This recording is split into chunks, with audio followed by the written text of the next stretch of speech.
Hello, welcome to the fifth video, an introduction to periodic functions. Well, periodicity, the rhythm of life. Periodic behavior happens in biology a lot. It's when something repeats with a pattern. This is a very personal example. It's an ultrasound scan of a part of my son's heart while he was still in his mother's womb. You can see a repeating pattern there. I think the doctor took a scan of a part of the artery and then dragged it over where this axis represents time to check that the heart was working properly. And this is another part which I forget which part that was, maybe blood pressure or something.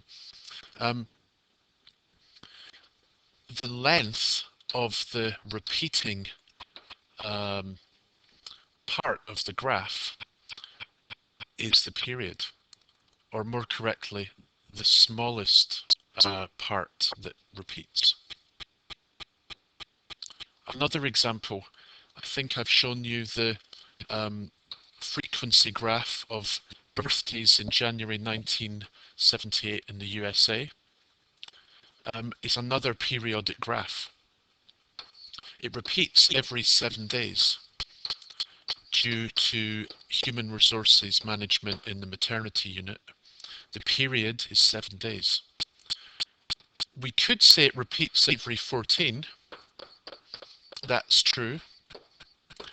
But it's more logical to look at the smallest repeating segment, the length of the smallest repeating segment, 7 days, is more useful. That's the period. Well, we've been looking at trigonometry and the unit circle, so let's look for periodic behavior in the unit circle. Well, let's move around the unit circle as we've been doing. You can see the point A is exhibiting periodic behavior because every 360 degrees or 2 pi radians we get back to where we start, right there. But we've been looking at the value of sine. Sine is the y coordinate of this point, here shown in red. That's the y coordinate. You can see that that's periodic as well.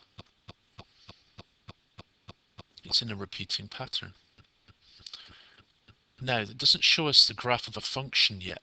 Let's think of the variables. The independent variable is the angle, and the dependent variable is sine of the angle, shown by that red length. So let's graph a point which shows those two variables as a coordinate. So that point there, the x coordinate is the angle, the y coordinate is the value of sine. Now if we trace that point,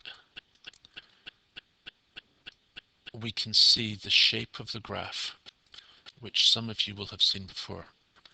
That's called a sine graph.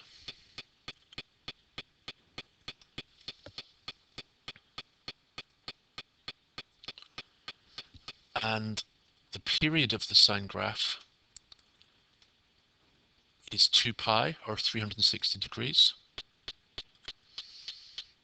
And its range is from -1 to 1. Okay, so that's sine. What about cosine? Cosine is the x-coordinate of that point. So if you look carefully, you can see that the values of cosine also behave periodically, but they're at different times compared to sine. Actually, cosine will attain the same values as sine, just at different moments. So if I look right now, at this moment here, cosine attains its maximum value while sine is 0. And at this moment, cosine attains the value 0, but sine is 1. At this moment, cosine attains the value -1, but sine is 0. And here, cosine takes the value 0, sine is -1, and then we're back to where we started. So if I try to graph that informally, those values are here, here,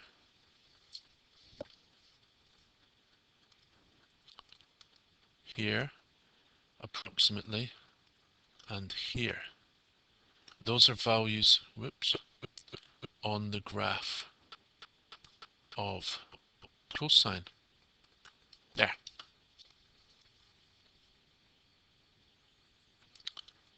And I can graph cosine. Oh, I got it right through the points. Excellent.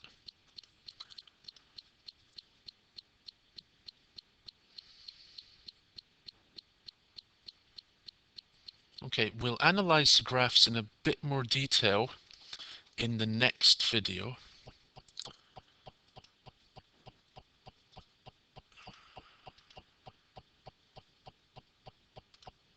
Those graphs, we'll analyze them a bit more in the next video.